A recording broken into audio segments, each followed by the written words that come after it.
తెలంగాణలో పంచాయతీ ఎన్నికలకు సర్వం సిద్ధమైంది. ఈ నెల 26 లేదా 27న పంచాయతీ ఎన్నికల నగారా మోగనుంది. ఈ మేరకు ఎన్నికల షెడ్యూల్ విడుదలకు రెడీ అవుతుంది స్టేట్ ఎలక్షన్ కమిషన్. 3 దశల్లో గ్రామ పంచాయతీ ఎన్నికలు జరగనున్నట్లు తెలుస్తుంది. వచ్చే నెల 11న, 14న, 17న పంచాయతీ ఎన్నికలు నిర్వహించే ఛాన్స్ ఉన్నట్టు తెలుస్తుంది. ఇవాళ జిల్లా కలెక్టర్లతో వీడియో కాన్ఫరెన్స్ నిర్వహించిన స్టేట్ ఎలక్షన్ కమిషన్ పకడ్బందీగా ఎన్నికల నిర్వహణ చేపట్టాలి అని కలెక్టర్లకు సూచించారు. ఇక దీనికి సంబంధించి పూర్తి డీటెయిల్స్ మా ప్రతినిధి శేఖర్ అందిస్తారు.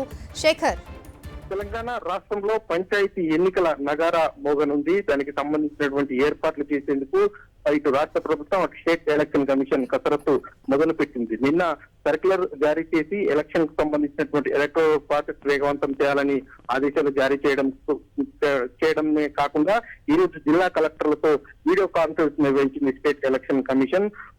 ఎన్నికలకు సంబంధించినటువంటి ప్రక్రియ అంతా కూడా పకడ్బందీగా చేయాలని, ఎలాంటి లోటుపాట్లు లేకుండా నిర్వహించాలని కలెక్టర్లకు సూచనలు చేసింది. ఇక మనకు అందుతున్నటువంటి సమాచారం మేరకు ఈ నెల 27వ తేదీన షెడ్యూల్ రిలీజ్ అవుతున్నటువంటి సమాచారం అంతా ఉంది. 26 లేదంటే 27వ తేదీన ఎన్నికల షెడ్యూల్ విడుదల చేసేటువంటి అవకాశాలు ఉన్నాయి. గ్రామ పంచాయతీ ఎన్నికలు మొదటి దశలో నిర్వహించాలని నిర్ణయం తీసుకున్నట్లుగా తెలుస్తా ఉంది. ఇప్పటికే దానికి సంబంధించినటువంటి ప్రకటన కూడా రాష్ట్ర ప్రభుత్వం చేసింది. మొత్తం 3 ఫేజుల్లో ఈ ఎన్నికలు జరిగేటువంటి అవకాశాలు ఉన్నాయి. మొదటి ఫేజ్ 11వ తేదీన, రెండవ ఫేజ్ వచ్చే నెల 14వ తేదీన, మూడవ ఫేజ్ వచ్చే నెల 17వ తేదీన ఎన్నికలు జరిగేటువంటి అవకాశాలు కనిపిస్తా ఉన్నాయి. దానికి సంబంధించినటువంటి సమాచారం ఇంటర్నల్ గా అందుతా ఉంది. పకడ్బందీగా ఎన్నికల ప్రక్రియ నిర్వహించాలని ఈ రోజు జరిగినటువంటి వీడియో కాన్ఫరెన్స్ లో స్టేట్ ఎలక్షన్ కమిషన్ చీఫ్ రాణి కుందిని కలెక్టర్లందరికీ ఆదేశాలు జారీ చేసినట్లుగా సమాచారం అందుతా ఉంది. ఓవరాల్ గా ఎలక్షన్ ప్రాసెస్ అంతా కూడా చాలా స్పీడప్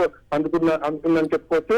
ఈ రోజు డెడికేటెడ్ కమిషన్ నుంచి రాష్ట్ర ప్రభుత్వానికి నివేదిక అందింది. అదేవిధంగా దానికి సంబంధించినటువంటి ప్రక్రియను పంచాయతీరాజ్ శాఖ కలెక్టర్లకు ఆ డెడికేషన్ కమిషన్ అందించినటువంటి సందర్భంలో రిజర్వేషన్లను కలెక్టర్లు ఖరారు చేస్తారు. అక్కడి నుంచి నివేదికను రాష్ట్ర ప్రభుత్వానికి అందుతుంది. రాష్ట్ర ప్రభుత్వం ఎలక్షన్ కమిషన్ కు ఈ 4-5 రోజుల్లోనే అందించేటువంటి అవకాశాలు 26 లేదంటే 27వ తేదీన ఎలక్షన్ షెడ్యూల్ విడుదల కానుంది మొత్తానికైతే. Right, thank you Shekhar.